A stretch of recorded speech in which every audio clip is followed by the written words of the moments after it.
DAD Automation, your automation partner. Today lesson, RS-232 data communication in Siemens PLC. In our previous lessons you have learned about analog output of Siemens PLC. In this lesson you are learning about RS-232 serial data communication in industrial environment with Siemens S7-1200 PLC.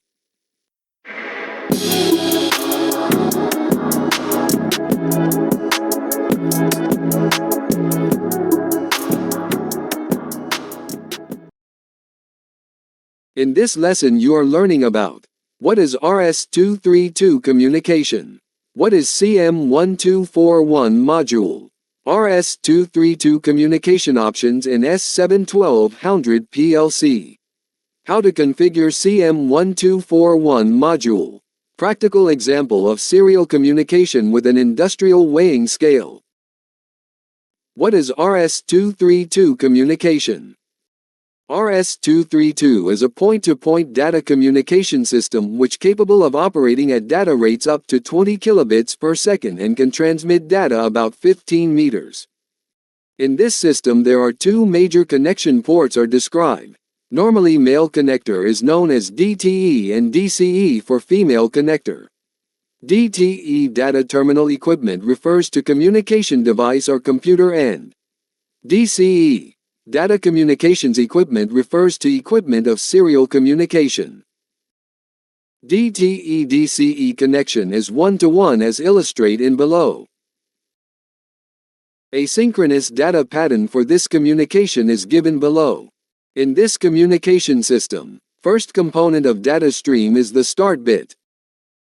Next one is the data bits, which normally contains ASCII value of component and size is 8 bits. Third component is the parity. Normally there are three options are available depending on the configuration. Odd parity, even parity and in some cases no parity bit. Final component is the stop bit. This is the notification of end of the data stream. Depending on the configuration 1 or 2 bits can assign for stop bits. What is CM1241 module? CM1241 module is a communication option module which has capability to communicate with RS-232 devices. This unit has DB9 DCE female connector for asynchronous communication. Unit can directly attach to the left side bus terminal of the CPU. Let's look at the CPU 1214 PLC. Normally this CPU can connect up to 3 CM1241 modules. So this CPU can read 3 separate serial data stream in the same time. But, if you want to communicate more RS-232 devices, then you need to select more capable CPU like S7-1200 of any other communication protocol. We will discuss these communication options in another lesson. How to configure CM1241 module in TIA Portal environment. In TIA Portal environment, port configuration for CM1241 is shown in this picture. Data transfer rate, parity option, numbers of data bits, numbers of stop bits, can be configured to match the settings with communication device in order to initiate communication. In addition to the port configuration in TIA port environment, dynamic port configuration is also available as ladder function in programming environment. To initiate RS-232 communication, calling of port CFG function is necessary. Complete description of port CFG function is available in help file in portal environment. By pressing F1 function key, this help file can be loaded. After configuring the port in ladder diagram, next step is calling RCVPTP function to enable the RS-232 communication to receive message. Now let's look at the practical example of communicating with waning scale indicator to receive weigh data into the PLC. Waning indicator weigh a sample batch at an industrial setting and continuously transmit weigh value into PLC under RS-232 communication protocol. Before designing of the ladder diagram, let's look at the data sheet of the waning indicator to understand the data protocol. In the serial data stream of weighing indicator, head 1 uses 2 bytes, then comma uses 1 byte, then head 2 uses 2 bytes, then comma uses 1 byte, then data uses 8 bytes, then unit uses 4 bytes, and then CR uses 2 bytes. Therefore altogether 20 bytes data stream send at one time to transmit a single data value. Consider the weight value 120.5 kilograms. Value given by the indicator is ST, GS, plus sign space 120.5 space KG0D0A. Using the split function inside the TIA portal environment, this string data can be splitted to get only weight value. Let's look at the practical example of RS-232 data communication in TIA portal.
Let's check how to split the data string into wave value.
Thank you for watching Dad Automation YouTube channel. To acknowledge our newest videos, please subscribe the